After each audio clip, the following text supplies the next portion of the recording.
This is the story of a man named Stanley. Stanley worked for a company in a big building where he was employee number 427.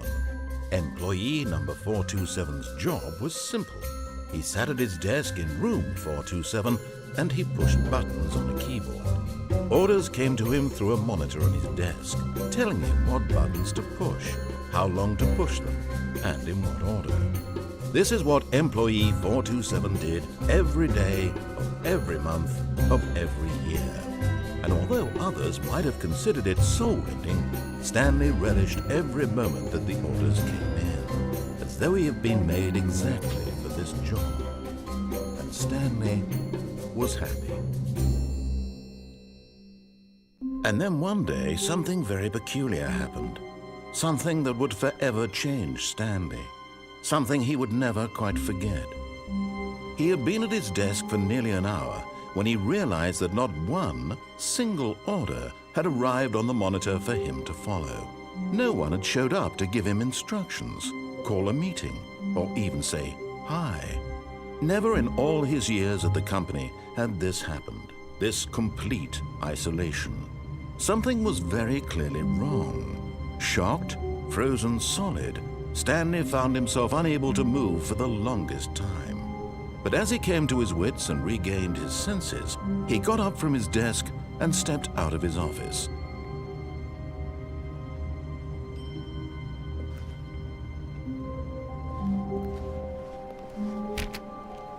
All of his co-workers were gone. What could it mean?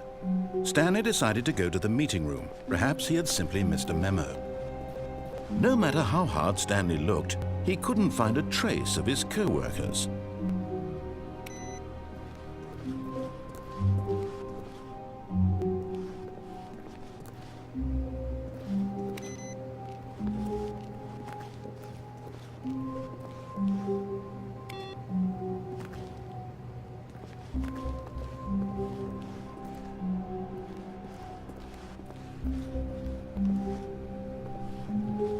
When Stanley came to a set of 2 open doors, he entered the door on his left.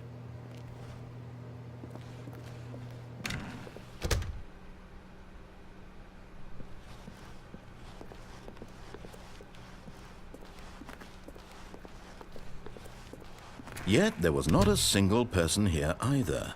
Feeling a wave of disbelief, Stanley decided to go up to his boss's office, hoping he might find an answer there.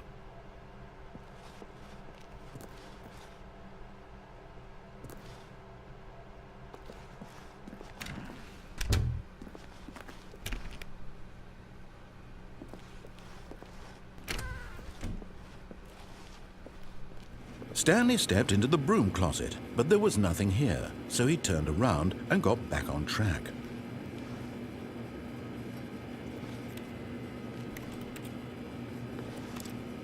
There was nothing here. No choice to make, no path to follow, just an empty broom closet. No reason to still be here.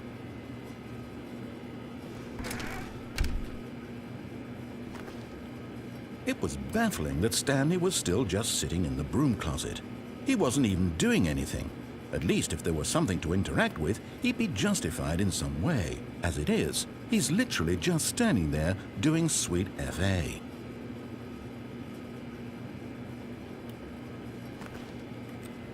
Are you really still in the broom closet? Standing around doing nothing? Why? Please offer me some explanation here. I'm genuinely confused.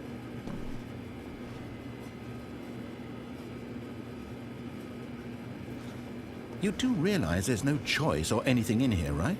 If I'd said Stanley walked past the broom closet, at least you would have had a reason for exploring it to find out. But it didn't even occur to me because literally this closet is of absolutely no significance to the story whatsoever. I never would have thought to mention it.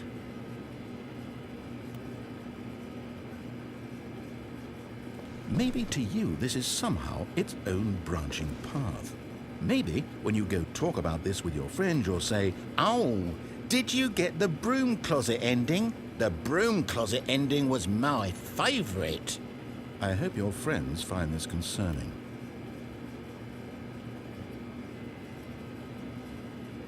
Stanley was fat and ugly and really, really stupid. He probably only got the job because of a family connection. That's how stupid he is. That or with drug money. Also, Stanley is addicted to drugs and hookers. Well, I've come to a very definite conclusion about what's going on right now. You're dead. You got to this broom closet, explored it a bit, and were just about to leave because there's nothing here, when a physical malady of some sort shut down your central nervous system and you collapsed on the keyboard. Well, in a situation like this, the responsible thing is to alert someone nearby so as to ensure that your body is taken care of before it begins to decompose. Hello? Anyone who happens to be nearby? The person at this computer is dead. He or she has fallen prey to any number of your countless human physiological vulnerabilities. It's indicative of the long-term sustainability of your species. Please remove their corpse from the area and instruct another human to take their place at the computer, making sure they understand basic first-person video game mechanics and filling them in on the history of narrative tropes in video gaming, so that the irony and insightful commentary of this game is not lost on them. All right, when you've done that, just step out into the hallway. Ah, second player, it's good to have you on board. I guarantee you can't do any worse than the person who came before you. Coming to a staircase, Stanley walked upstairs to his boss's office.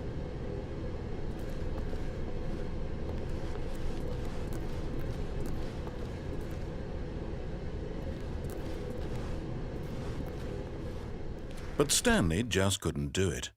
He considered the possibility of facing his boss. Admitting he had left his post during work hours, he might be fired for that. And in such a competitive economy, why had he taken that risk? All because he believed everyone had vanished? His boss would think he was crazy. And then something occurred to Stanley. Maybe, he thought to himself, maybe I am crazy. All of my co-workers blinking mysteriously out of existence in a single moment for no reason at all? None of it made any logical sense. And as Stanley pondered this, he began to make other strange observations. For example, why couldn't he see his feet when he looked down? Why did doors close automatically behind him wherever he went? And for that matter, these rooms were starting to look pretty familiar. Were they simply repeating? No, Stanley said to himself, this is all too strange. This can't be real. And at last, he came to the conclusion that had been on the tip of his tongue. He just hadn't found the words for it. I'm dreaming, he yelled. This is all a dream. Oh, what a relief Stanley felt to have finally found an answer, an explanation. His co-workers weren't actually gone. He wasn't going to lose his job. He wasn't crazy after all. And he thought to himself, I suppose I'll wake up soon. I'll have to go back to my boring real-life job pushing buttons. I may as well enjoy this while I'm still lucid. So, he imagined himself flying and began to gently float above the ground. Then he imagined himself soaring through space on a magical starfield, and it too appeared. It was so much fun, and Stanley marveled that he had still not woken up. How was he remaining so lucid? And then perhaps the strangest question of them all entered Stanley's head. One he was amazed he hadn't asked himself sooner. Why is there a voice in my head dictating everything that I'm doing and thinking? Now the voice was describing itself being considered by Stanley, who found it particularly strange. I'm dreaming about a voice describing me, thinking about how it's describing my thoughts, he thought. And while he thought it all very odd and wondered if this voice spoke to all people in their dreams, the truth was that, of course, this was not a dream. How could it be? Was Stanley simply deceiving himself, believing that if he's asleep, he doesn't have to take responsibility for himself? Stanley is as awake right now as he's ever been in his life. Now, hearing the voice speak these words was quite a shock to Stanley. After all, he knew for certain, beyond a doubt, that this was in fact a dream. Did the voice not see him float and make the magical stars just a moment ago? How else would the voice explain all that? This voice was a part of himself too. Surely, if he could just... He would prove it. He would prove that he was in control, that this was a dream. So he closed his eyes gently, and he invited himself to wake up. He felt the cool weight of the blanket on his skin, the press of the mattress on his back, the fresh air of a world outside this one. Let me wake up, he thought to himself. I'm through with this dream. I wish it to be over. Let me go back to my job. Let me continue pushing the buttons. Please, it's all I want. I want my apartment and my wife and my job. All I want is my life exactly the way it's always been. My life is normal. I am normal. Everything will be fine. I am okay.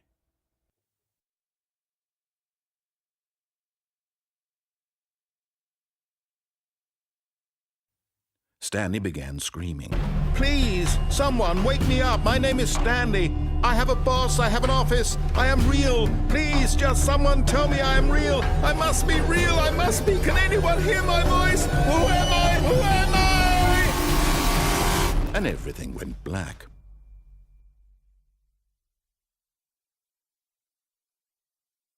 This is the story of a woman named Mariella. Mariella woke up on a day like any other. She arose, got dressed, gathered her belongings, and walked to her place of work. But on this particular day, her walk was interrupted by the body of a man who had stumbled through town talking and screaming to himself, and then collapsed dead on the sidewalk. And although she would soon turn to go call for an ambulance, for just a few brief moments she considered the strange man. He was obviously crazy. This much she knew. Everyone knows what crazy people look like. And in that moment, she thought to herself how lucky she was to be normal. I am sane. I am in control of my mind. I know what is real and what isn't. It was comforting to think this, and in a certain way, seeing this man made her feel better. But then she remembered the meeting she had scheduled for that day. The very important people whose impressions of her would affect her career, and by extension, the rest of her life. She had no time for this, so it was only a moment that she stood there, staring down at the body. And then she turned and ran.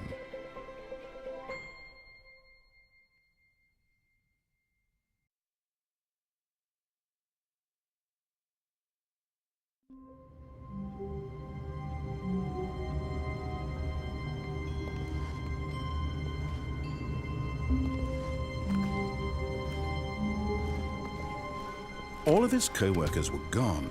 What could it mean? Stanley decided to go to the meeting room. Perhaps he had simply missed a memo.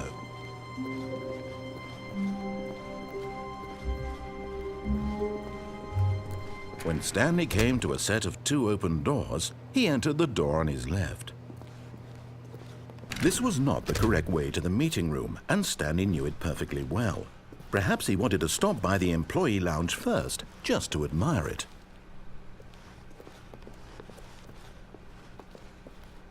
Ah, yes, truly a room worth admiring. It had really been worth the detour after all, just to spend a few moments here in this immaculate, beautifully constructed room. Stanley simply stood here, drinking it all in.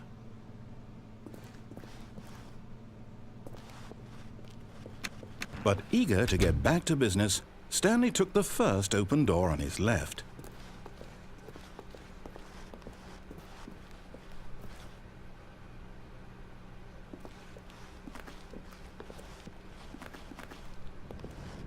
Stanley was so bad at following directions, it's incredible he wasn't fired years ago.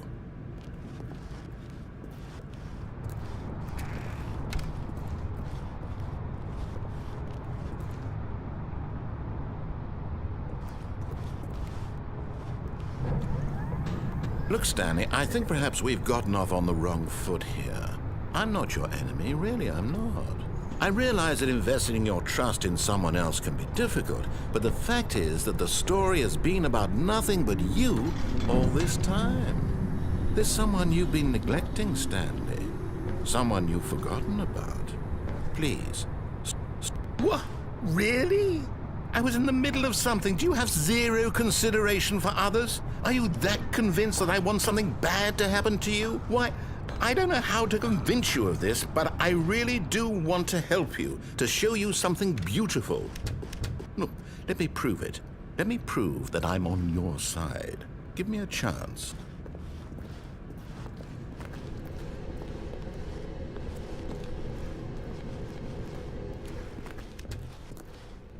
Now listen carefully, this is important. Stanley walked through the red door. Aha, perhaps you misunderstood. Stanley walked through the red door. I still don't think we're communicating properly. Stanley walked through the red door. All right, fine, go ahead, Stanley. You want to know so badly what's out there? You want to find out what lies at the end of this road you've chosen? Well, don't let me stop you. You see? There's nothing here. I haven't even finished building this section of the map, because you were never supposed to be here in the first place.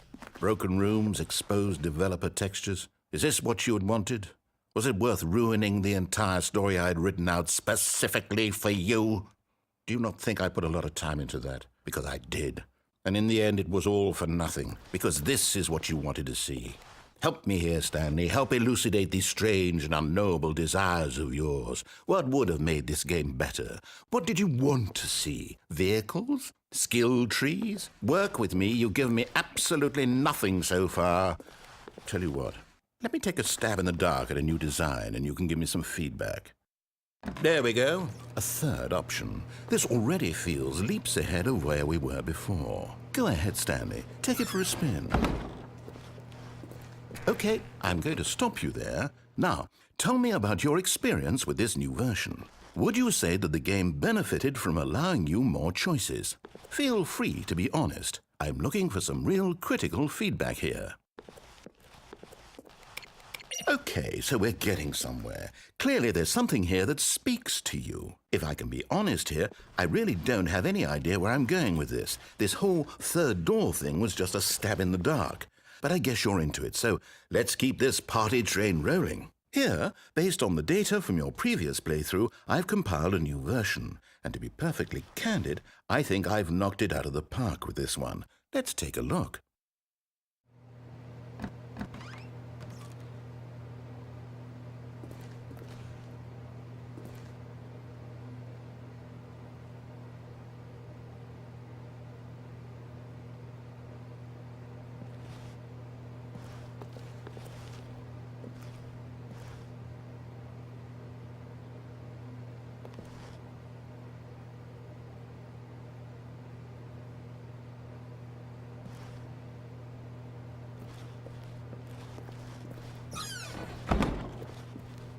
Now, would you say that competitive leaderboard helped you feel motivated to keep walking through doors? Again, honest answers, please. Hey, I nearly forgot. I've got a prototype of a new game I've been working on, and now would be a lovely opportunity to give it some playtesting. You wouldn't mind taking a look at it, would you? Perfect. Let me boot it up. In this game, the baby crawls left towards danger. You click the button to move him back to the right, and if he reaches the fire, you fail. It's a very meaningful game, all about the desperation and tedium of endlessly confronting the demands of family life. I think the art world will really take notice. But of course, the message of the game only becomes clear once you've been playing it for about 4 hours. So why don't you give it 4 hours of play to make sure it's effective? Be sure to keep notes on your experience.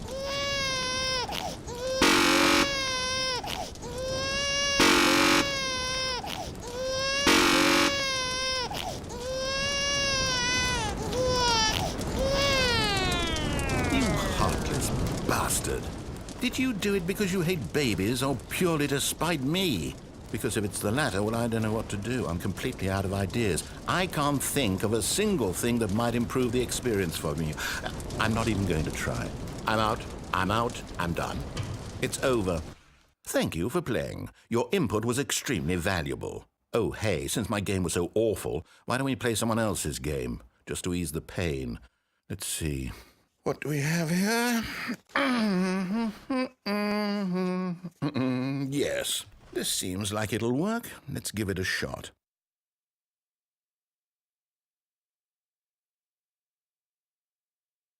Well, Stanley, is this any better?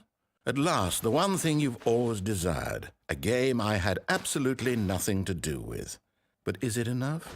Tell me that, Stanley. Will it ever be enough? Well, I'll say this. I'm done making things for you. From now on, I will only create to fulfill a greater artistic purpose. Watch this, Stanley. I'm going to build a house.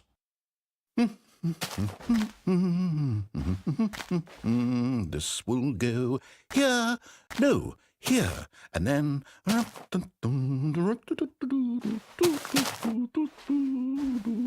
Let's see, what does it need? Yes, of course, and just to finish it all off, yes, it's complete. I made this, Stanley. Look at it. Gaze upon my work of art and feel ashamed at your own inadequacy. Ah, but you've only seen it from the outside. You've only gotten half the experience. Please, step inside and make yourself comfortable. Isn't it grand? Isn't it perfect? It could only be better if... Wait, that's it. We must rebuild it out of diamond. Diamond everything. Yes, yes, yes. Come along, Stanley. We have to go mining.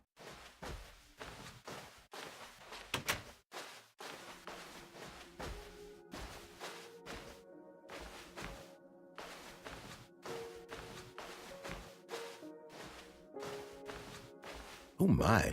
It looks like it's going to get a bit dark. Have you brought a light?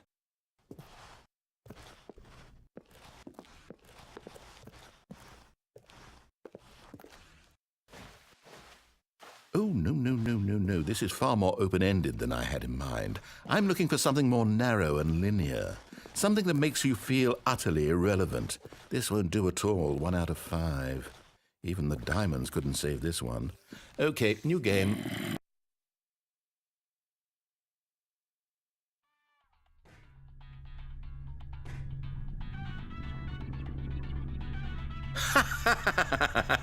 Yes! I don't even know what this game is, but I love it. You, trapped in a glass box with no way out, listening to me talk. Oh, it's inspired. I couldn't have done it any better myself. What is this game even supposed to be? I can't figure it out. Okay, now I'm curious.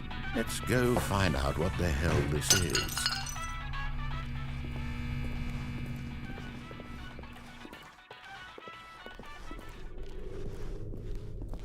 Oh, it's a puzzle. Critical thinking, Stanley. Your forte.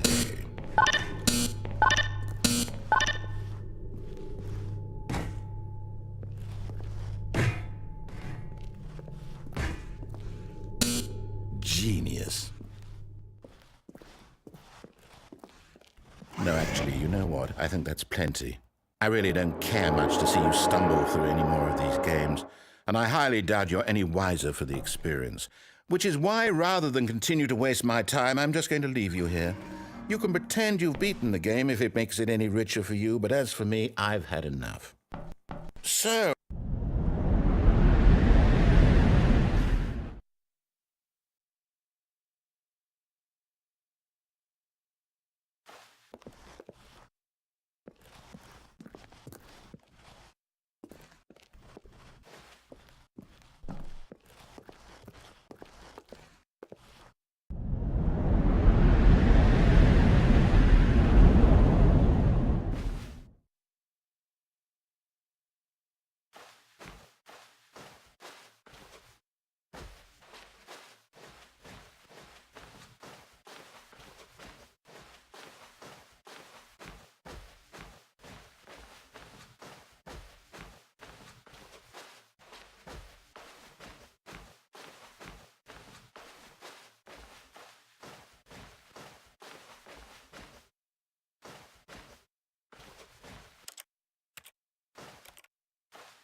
I wonder what he found.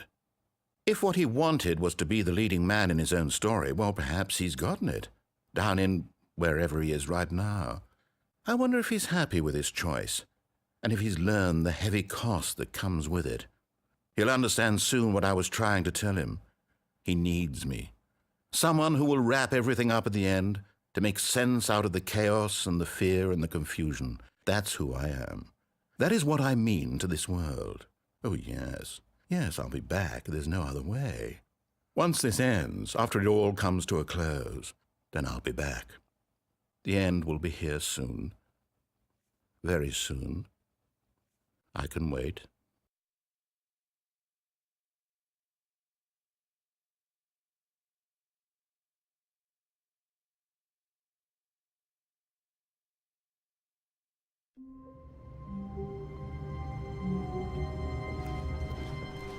All of his co-workers were gone.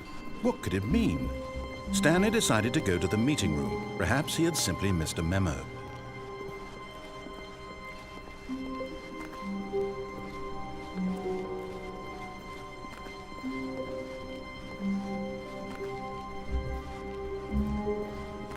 When Stanley came to a set of 2 open doors, he entered the door on his left.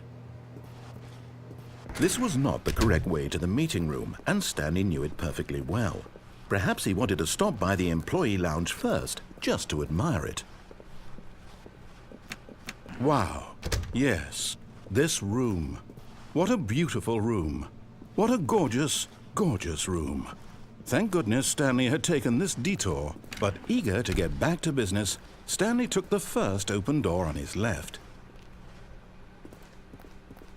And so he detoured through the maintenance section, walked straight ahead to the opposite door, and got back on track.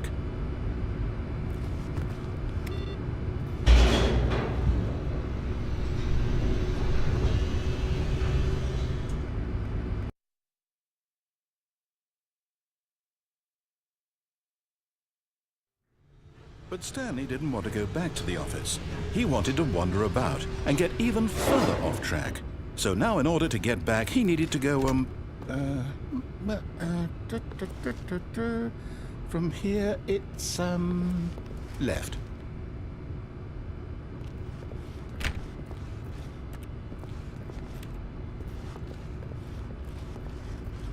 Oh, no, it's to the right, my mistake.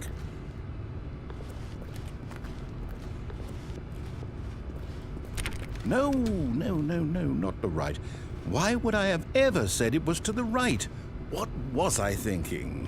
It's clearly... Oh dear, would you hold on for a minute, please?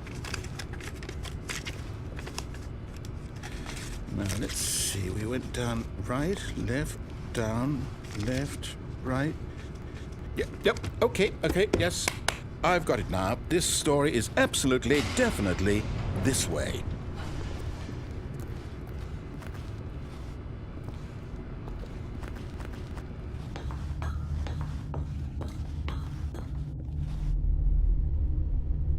No. This isn't right at all. You're not supposed to be here yet. This is all a spoiler. Quick, Stanley, close your eyes. Okay. We just have to get back to, oh, who am I kidding? It's all rubbish now. The whole story completely unusable. How about, rather than waste my time trying to salvage this nonsense, we'll just restart the game from the beginning. And this time, suppose we don't wander so far off track, Okay, from the top.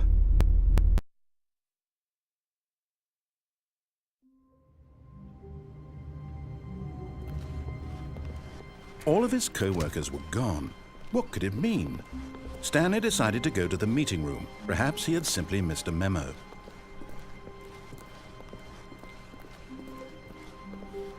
When Stanley...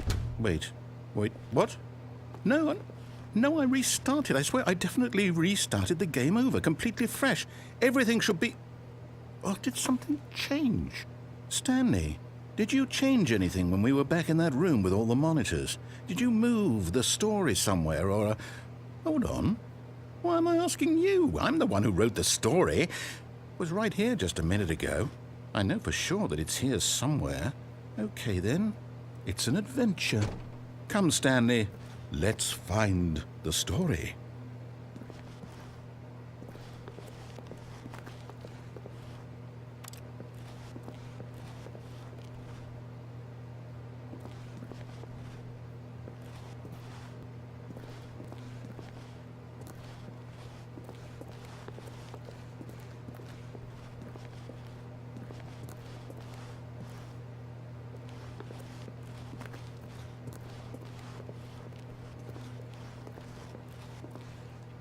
I'll say it. This is the worst adventure I've ever been on. I can promise you there definitely was a story here before. Do we need to restart the game again? Well, I find it unlikely that we'll ever progress by starting over and over again, but it's got to be better than this. Okay, let's give it a shot. Why not?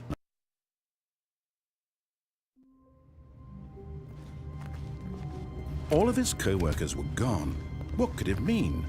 Stanley decided to go to the meeting room. Perhaps he had simply missed a memo.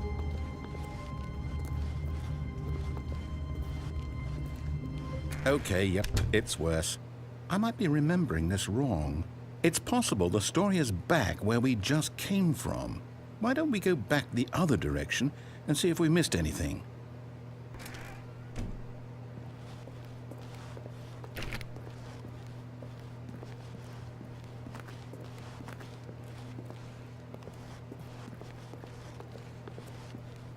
Aha!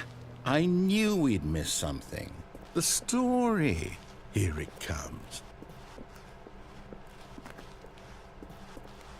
No, wait. Never mind. Not the story. Okay, let's head back the other way and retrace our steps.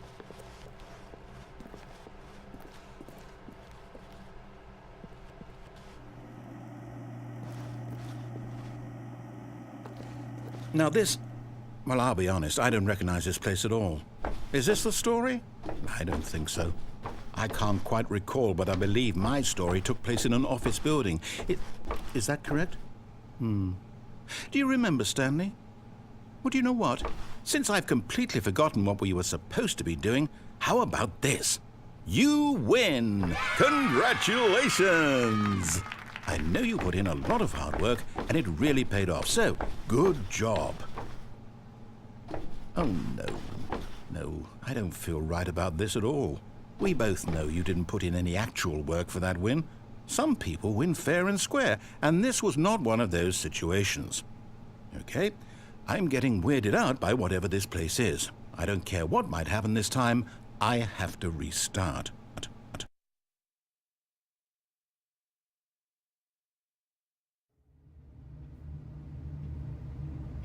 All right, I've got a solution. This time, to make sure we don't get lost, I've employed the help of the Stanley Parable adventure line.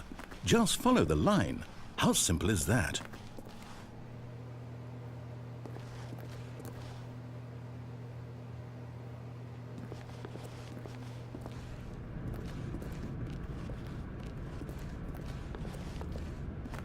You see?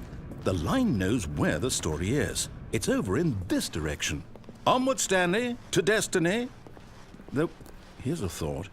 Wouldn't wherever we end up be our destination, even if there's no story there? Or to put it another way, is the story of no destination still a story? Simply by the act of moving forward, are we implying a journey such that a destination is inevitably conjured into being via the very manifestation of the nature of life itself? Okay, Stanley, I need to follow this train of thought for a minute. Just stick with me. Now, we can both agree that the nature of existence is in fact a byproduct of one's subjective experience of that existence, right? Okay, now if my experience of your existence rests inside of your subjective experience of this office, is this office in fact the skeleton of my own relative experiential mental subjective construct? Whoa. Hang on, that got a bit weird back there. Well, I'd like to apologize. Not sure where I was going with all that. You know what? I think what we need right now is a bit of music to lighten the mood.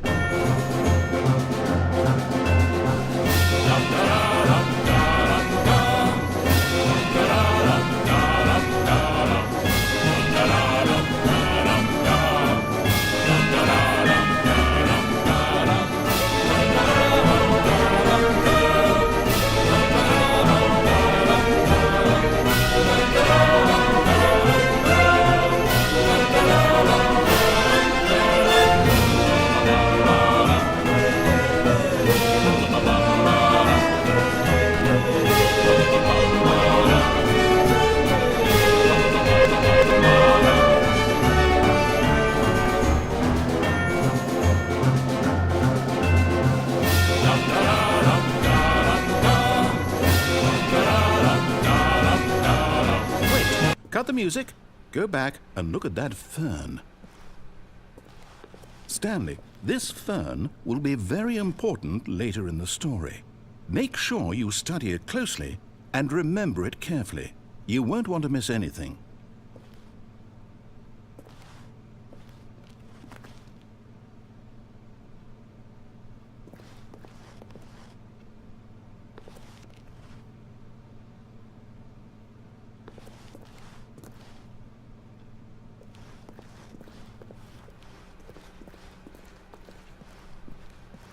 Wait, what? We're back at the office? No. Line, you do know we're looking for the Stanley Parable, right? The story? Is any of this ringing a bell?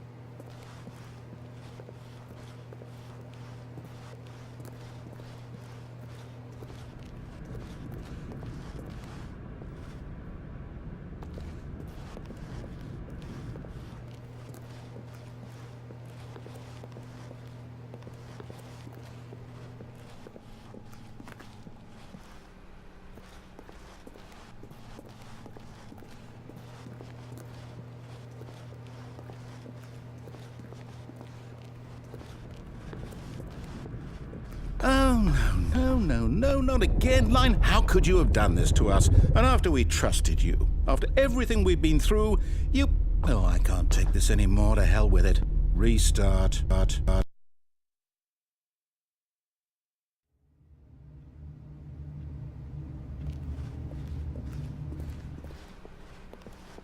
You know what, Stanley? I say forget the adventure line. What's it ever done for us? We're intelligent people, right? Why can't we make up our own story? Something exciting, daring, mysterious. Ooh, this all sounds perfectly doable. Why don't we simply start wandering in, well, I don't know. How about this direction?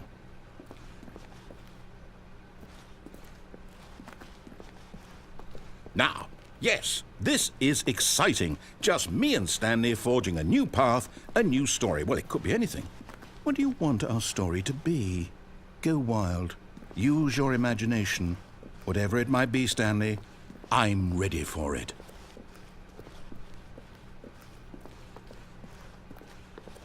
Oh, no, not you again.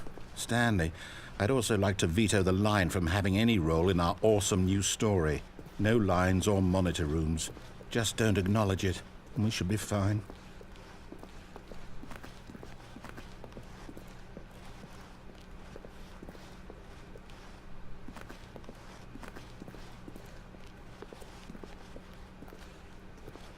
Ah, a choice. We get to make a decision. From here, the story is in our control. How important we mustn't squander the opportunity. In fact, I believe I need a minute to think here. Just walk in circles for a minute. Okay, so I know that each door has to lead somewhere, which means that somewhere at the place where we're trying to go, there must be a reverse door that leads here. And that in turn means that our destination corresponds with the counter-inverted reverse door's origin. So starting from the right, let us ask, will taking the right door lead us to where we're going? And since the answer is clearly yes, then by all accounts, the door on the right is the correct one. Another victory for logic. Come, Stanley, our destiny awaits. Oh, hold up, what's this? The confusion ending. You're telling me that's what this is? It's all one giant ending? And we're supposed to restart the game, what, eight times? That's really how all this goes? It's all determined? So now, according to the schedule, I restart again. Then what? Am I just supposed to forget? Well, what if I don't want to forget? My mind goes blank simply because it's written here on this thing, wall. Well, who consulted me? Why don't I get to decide? Why don't I get a say in all of this? Is it really? No, it can't be. I don't want it to be. I don't want the game to keep restarting. I don't want to forget what's going on. I don't want to be trapped like this. I won't restart the game. I won't do it. I won't do it. I won't do it. And the timer stopped. Does that mean, did we do it? Did we break the cycle? The, whatever it is that made this schedule? How would we even know? Will someone come for us? Will something happen? So, okay. I guess now we just wait, you know. I suppose in some way that this is a kind of story, wouldn't you agree? I'm not quite sure if we're in the destination or the journey, though they're always saying that life is about the journey and not the destination, so I hope that's where we are right now. We'll find out, won't we? Eventually. Well, in the meantime...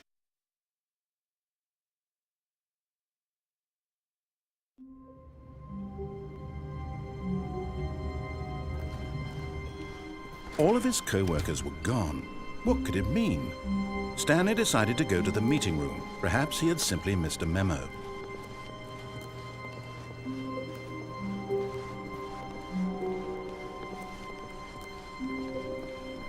When Stanley came to a set of 2 open doors, he entered the door on his left.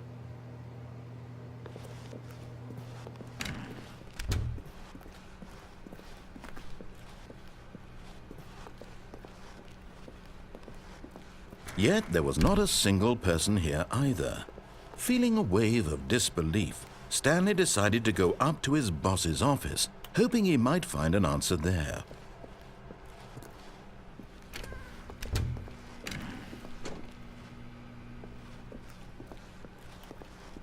Coming to a staircase, Stanley walked upstairs to his boss's office.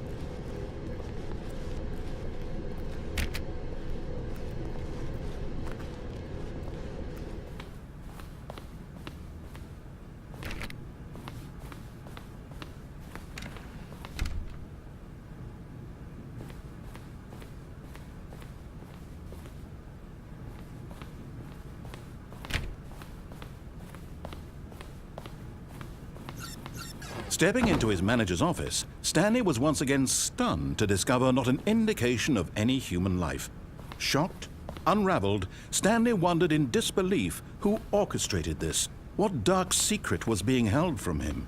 What he could not have known was that the keypad behind the boss's desk guarded the terrible truth that his boss had been keeping from him. And so the boss had assigned it an extra secret PIN number, 2845. But of course, Stanley couldn't possibly have known this. Yet incredibly, by simply pushing random buttons on the keypad, Stanley happened to input the correct code by sheer luck. Amazing. He stepped into the newly opened passageway.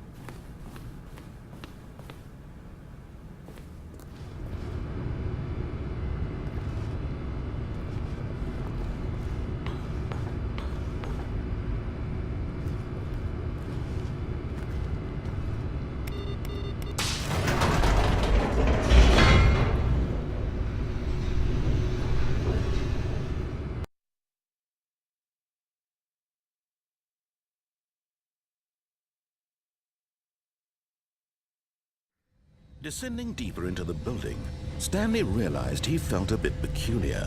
It was a stirring of emotion in his chest, as though he felt more free to think for himself, to question the nature of his job. Why did he feel this now, when for years it had never occurred to him? This question would not go unanswered for long.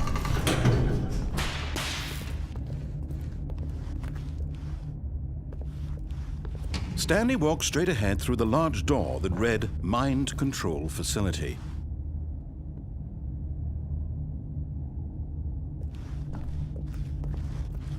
Although this passageway had the word Escape written on it, the truth was that at the end of this hall, Stanley would meet his violent death.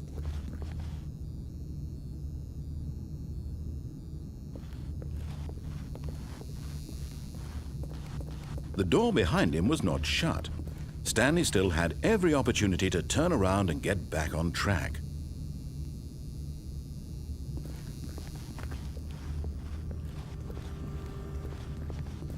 At this point, Stanley was making a conscious, concerted effort to walk forward and willingly confront his death.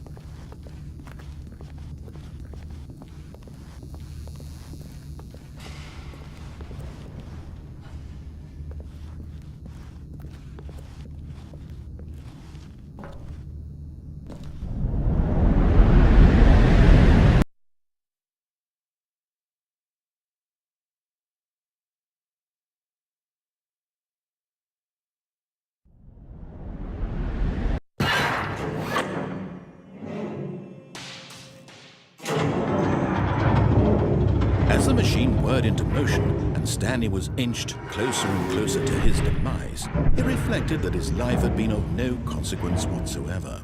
Stanley can't see the bigger picture. He doesn't know the real story, trapped forever in his narrow vision of what this world is. Perhaps his death was of no great loss, like plucking the eyeballs from a blind man. And so he resigned and willingly accepted this violent end to his brief and shallow life. Farewell, Stanley.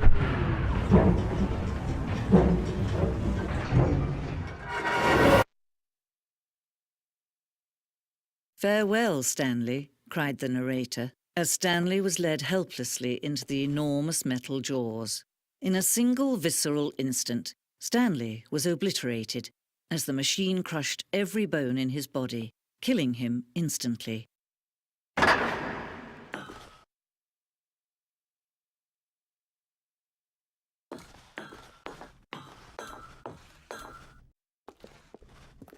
And yet it would be just a few minutes before Stanley would restart the game, back in his office, as alive as ever.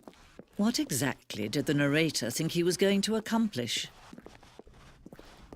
When every path you can walk has been created for you long in advance, death becomes meaningless, making life the same. Do you see now? Do you see that Stanley was already dead from the moment he hit start?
Oh, look at these two. How they wish to destroy one another.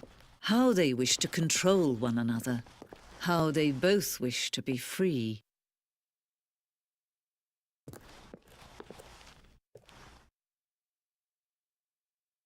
Can you see? Can you see how much they need one another? No, perhaps not. Sometimes these things cannot be seen.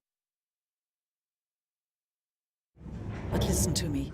You can still save these two. You can stop the program before they both fail. Push escape and press quit. There's no other way to beat this game. As long as you move forward, you'll be walking someone else's path. Stop now and it'll be your only true choice. Whatever you do, choose it. Don't let time choose for you. Don't let time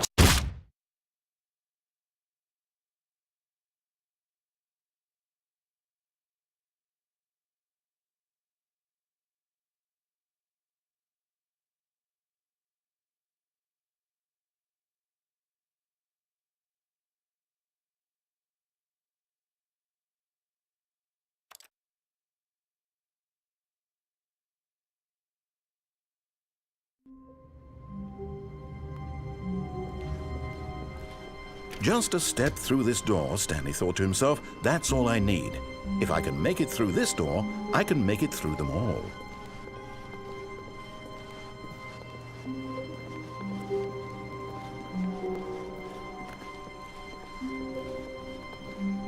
When Stanley came to a set of 2 open doors, he entered the door on his left.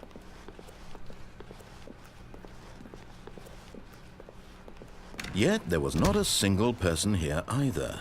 Feeling a wave of disbelief, Stanley decided to go up to his boss's office. Coming to a staircase, Stanley walked upstairs to his boss's office.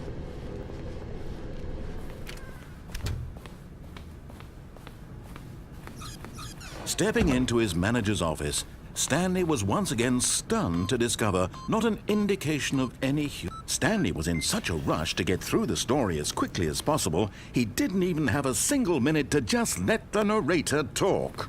That kind of anxiety isn't healthy, so he relaxed for a few moments with some calming New Age music.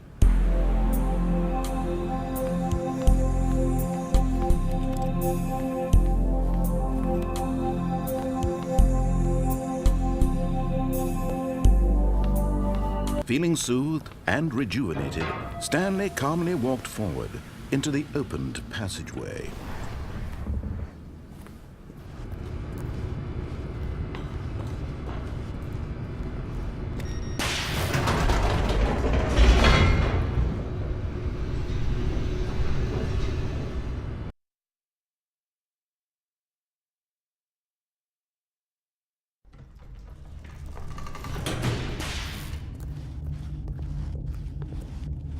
Stanley walked straight ahead through the large door that read Mind Control Facility.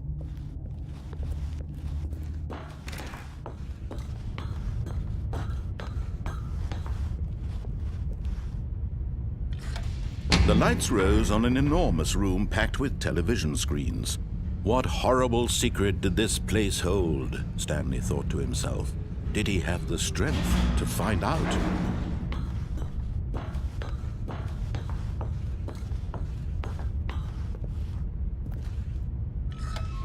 Now the monitors jumped to life, their true nature revealed.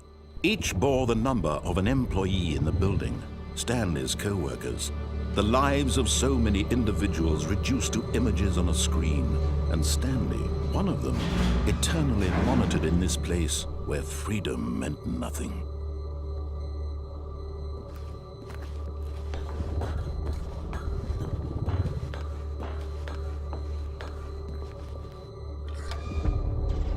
This mind control facility, it was too horrible to believe. It couldn't be true. Had Stanley really been under someone's control all this time? Was this the only reason he was happy with his boring job? That his emotions had been manipulated to accept it blindly? No, he refused to believe it. He couldn't accept it. His own life in someone else's control? Never! It was unthinkable, wasn't it? Was it even possible?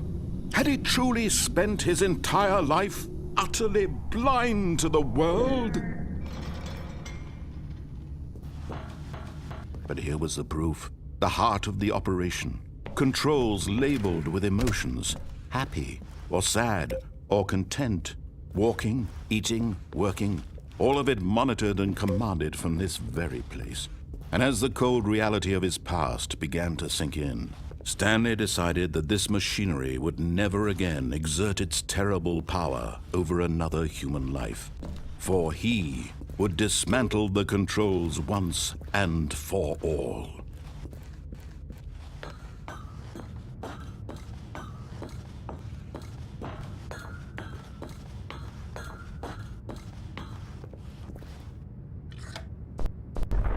Oh, Stanley, you didn't just activate the controls, did you? After they kept you enslaved all these years, you go and you try to take control of the machine for yourself. Is that what you wanted? Control? Oh, Stanley, I applaud your effort, I really do. But you need to understand, there's only so much that machine can do. You were supposed to let it go, turn the controls off, and leave. If you want to throw my story off track, you're going to have to do much better than that. I'm afraid you don't have nearly the power you think you do. For example, and I believe you'll find this pertinent, Stanley suddenly realized he had just initiated the network's emergency detonation system.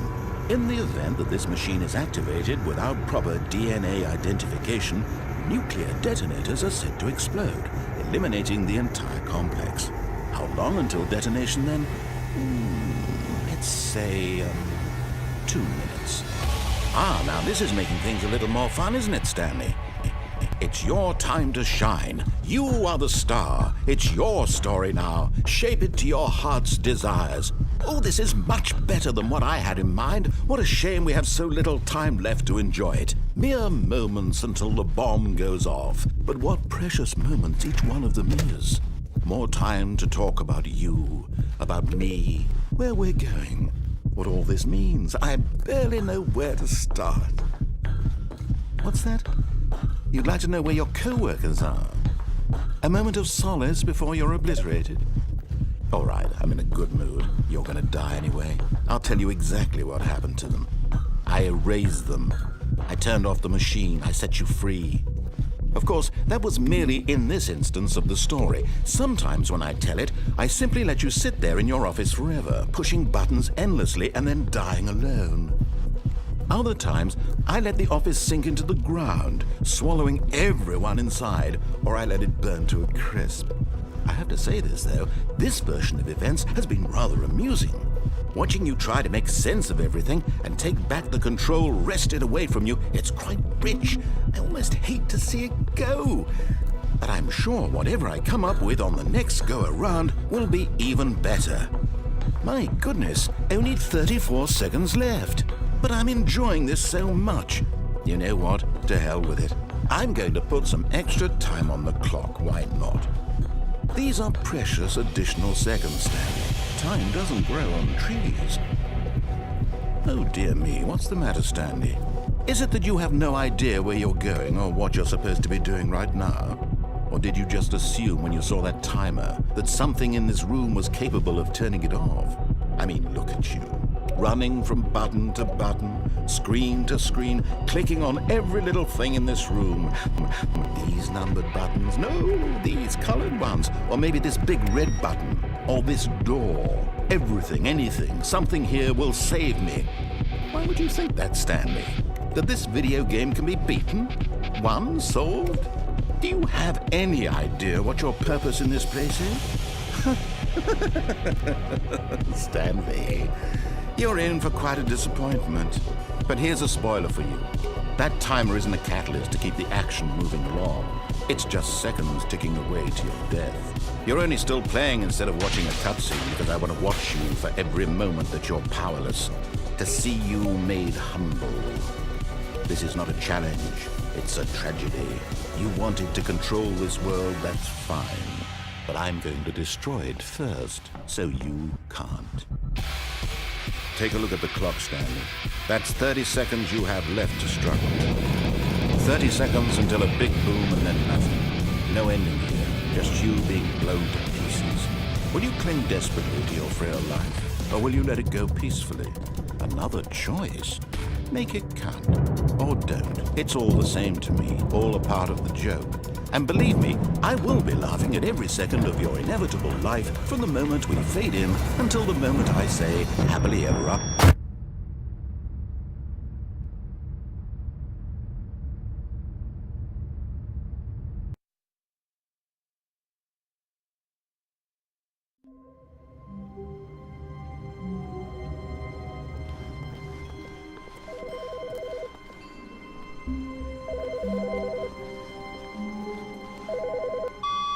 Good morning. Thank you for contacting the Future Happiness Foundation. We are confirming your shipment of 1,327 cardboard boxes to your place of work. Can you verify that this is correct? Excellent. Your order will arrive shortly. Thank you again for contacting the Future Happiness Foundation.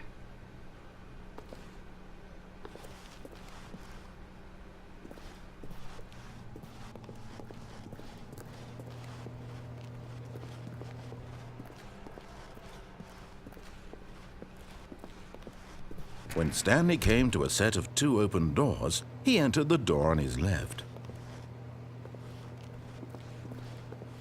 This was not the correct way to the meeting room, and Stanley knew it perfectly well. Perhaps he wanted to stop by the employee lounge first, just to admire it. The lounge was sublime, a work of art. But eager to get back to business, Stanley took the first open door on his left. Stanley was so bad at following directions, it's incredible he wasn't fired years ago. Look, Stanley, I think perhaps we've gotten off on the wrong foot here. I'm not your enemy, really, I'm not. I realize that investing your trust in someone else can be difficult, but the fact is that the story has been about nothing but you all this time. There's someone you've been neglecting, Stanley. Someone you've forgotten about. Please, stop trying to make every decision by yourself. Now, I'm not asking for me, I'm asking for her. This is it, Stanley. Your chance to redeem yourself. To put your work aside. To let her back into your life. She's been waiting.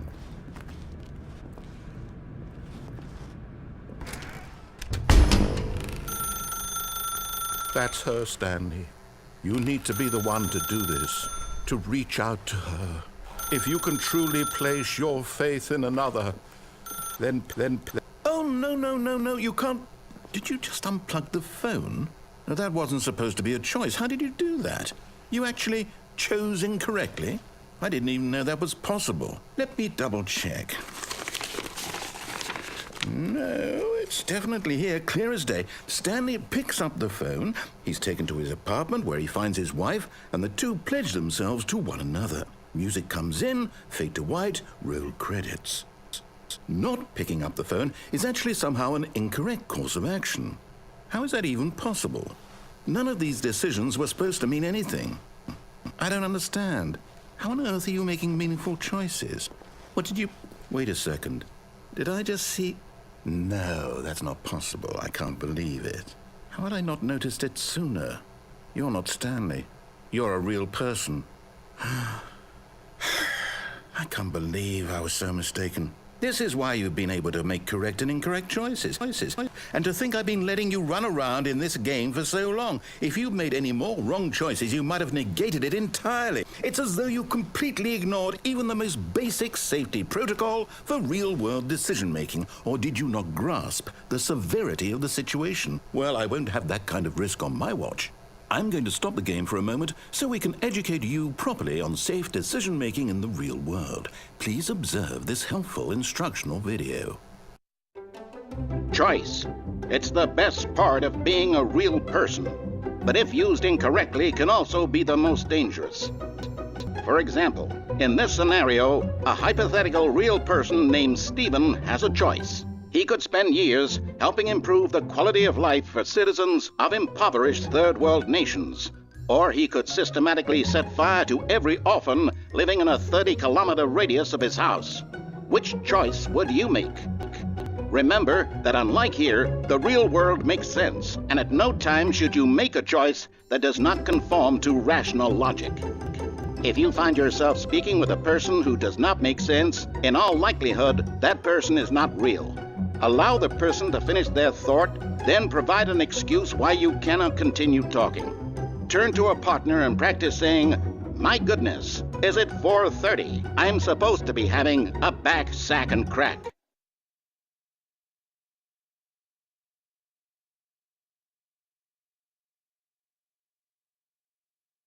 Excellent. Making choices on a regular basis is the best part to a healthy decision-making process. Most medical professionals recommend making at least 8 choices per day. Do you make more than 8? Less?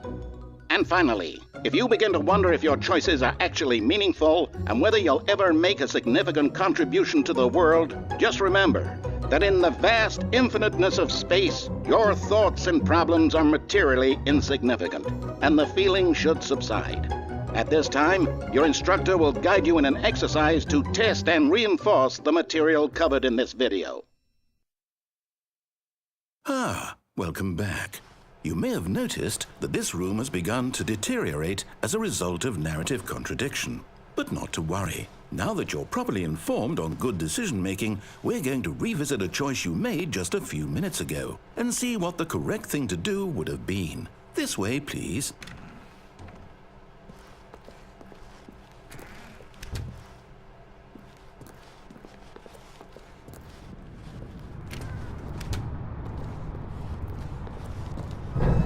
Now that we know your choices are meaningful, we can't have you jumping off the platform and dying. Imagine the main character dying senselessly halfway through the story. That story would make no sense at all. We just need to get you home as soon as possible before the narrative contradiction gets any worse. Unfortunately, it seems this place is not well equipped to deal with reality.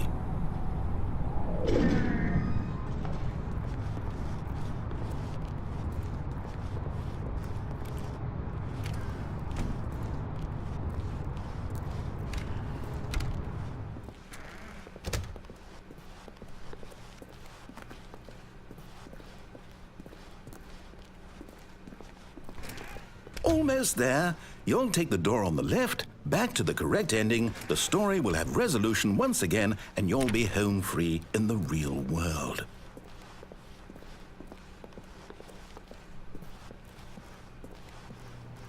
Now remember, all you need to do is behave exactly as Stanley would. That means choosing responsibly and always putting the story first. I'm quite sure you'll be up to the task. Just follow my lead and you'll be fine. All right.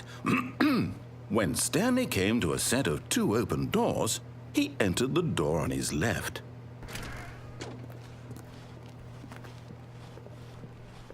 No! Why did you do that? Quickly, hurry back in the other direction. Perhaps we're not too late.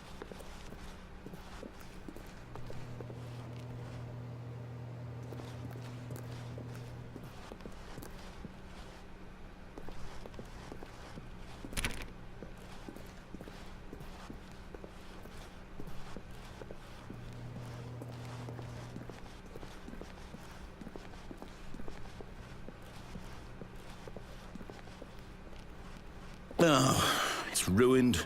I can't believe, after everything we talked about, that my story, you've destroyed my work. Why? For what? What did you get out of that? What did you think was so special about seeing the game undone, left here like so much garbage? It's worthless now. And what am I supposed to do? Even if there were a way to continue, would it be worth it? To know that my story is now incorrect? How can I go back to that? I can't erase that knowledge. I'll have to live with it forever, reliving its impossibility forever. I couldn't live that way. Is it better to shut the game down entirely? To willingly destroy all of my work? I don't know. What's the answer? What do I do? What do I do? What do I... No, I have to. I have to shut the game down. I have to. I have to.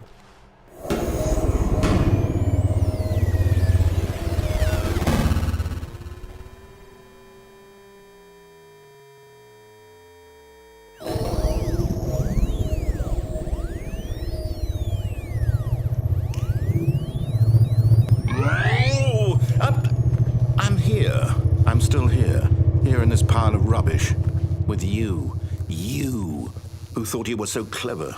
Now look where we are. My entire game is destroyed. It was the only thing in the world that was mine, and you've run it into the ground. What, did you think that would be funny? You just had to see? Didn't I impress upon you how important it was to be like Stanley? He actually knows how to do what I tell him to. He understands that if I say to do something, there's a damn good reason for it. That thought hadn't even occurred to you, had it? That there's a world outside of you? You're a child. Oh, my story. If you'd just gone through the door on the left, you would have seen it. There was a whole underground facility. You would have destroyed it and been victorious. It would have been so perfect. I worked so hard on it. I tried so hard. Behave exactly as Stanley would. That means choosing responsibly and always putting the story first. I'm quite sure you'll be up to the task. Just follow my lead and you'll be fine. All right.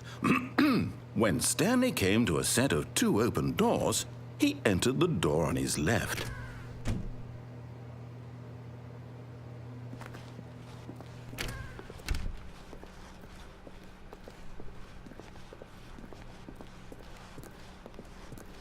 Yet there was not a single person here either.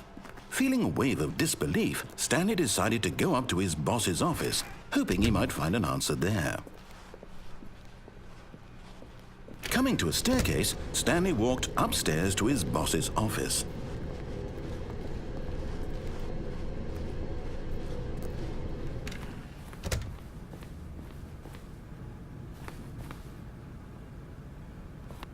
Stepping inside his manager's office, Stanley was once again stunned to discover not an indication of any human life.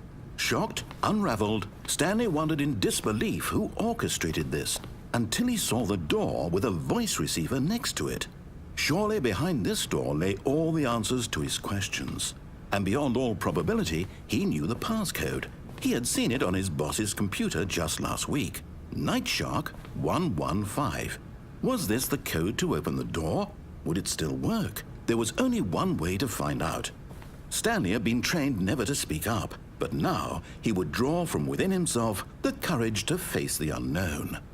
He drew a sharp breath and then spoke the code.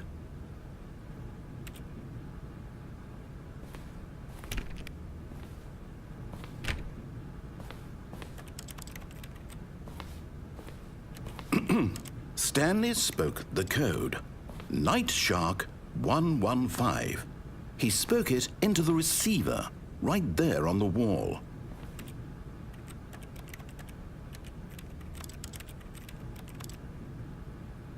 I'm sorry, is there a problem? You didn't mishear me, did you? Please speak the code into the receiver. Otherwise, we can't get on with the story. This is a crucial step.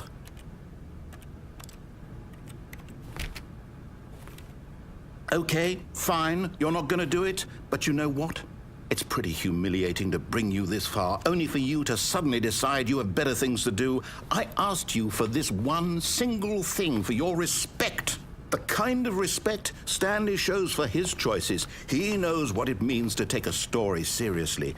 If you didn't want to see what I had to show you, then why did you come here? You had a choice, you know. You could have gone through the door on the right. You could have done whatever the hell you wanted over there. Why did you come this way? Speak. Say something to me. Explain yourself, you coward. When Stanley came to a set of 2 open doors, he entered the door on his left.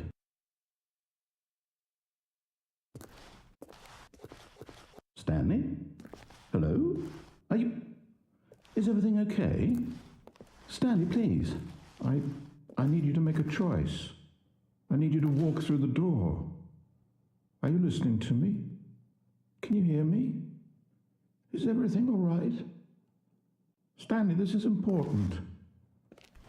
The story needs you. It needs you to make a decision. It cannot exist without you. Do you understand me?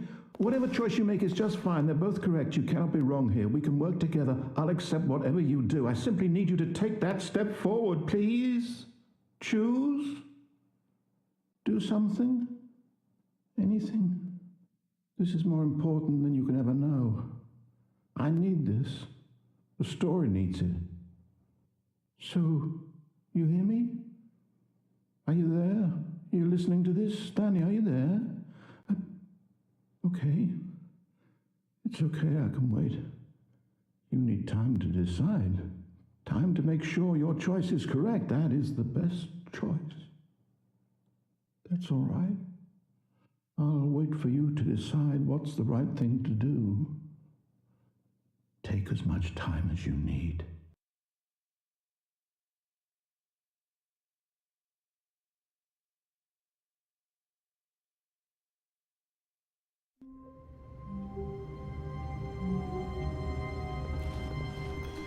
All of his co-workers were gone.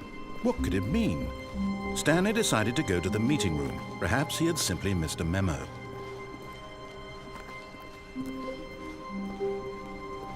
When Stanley came to a set of 2 open doors, he entered the door on his left.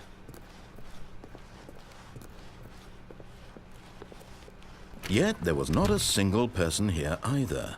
Feeling a wave of disbelief, Stanley decided to go up to his boss's office. Coming to a staircase, Stanley walked upstairs to his boss's office.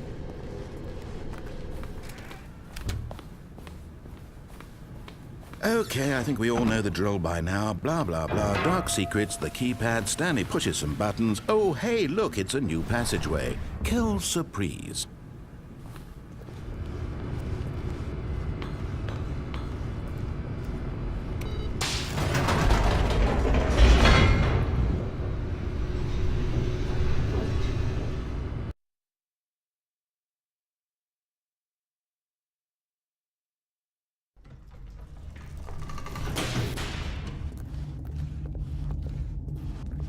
Stanley walked straight ahead through the large door that read Mind Control Facility.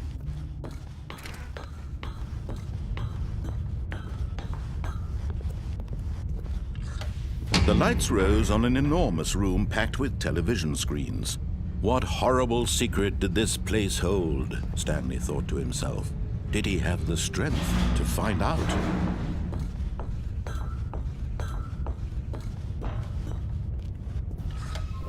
Now the monitors jumped to life, their true nature revealed. Each bore the number of an employee in the building, Stanley's co-workers. The lives of so many individuals reduced to images on a screen, and Stanley, one of them, eternally monitored in this place where freedom meant nothing.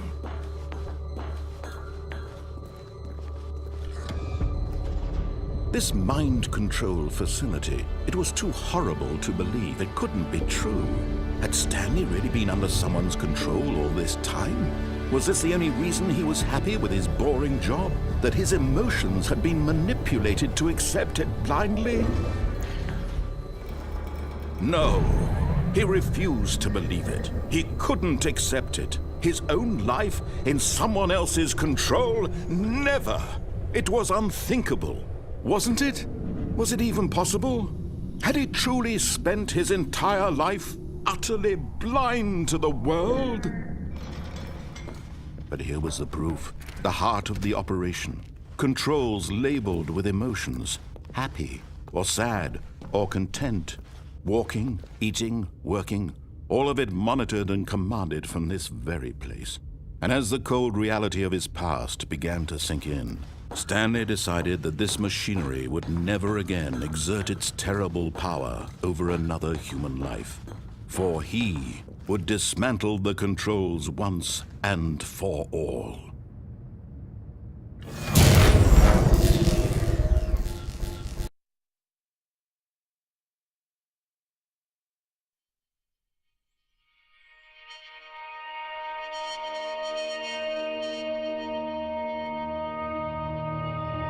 Blackness, and a rising chill of uncertainty.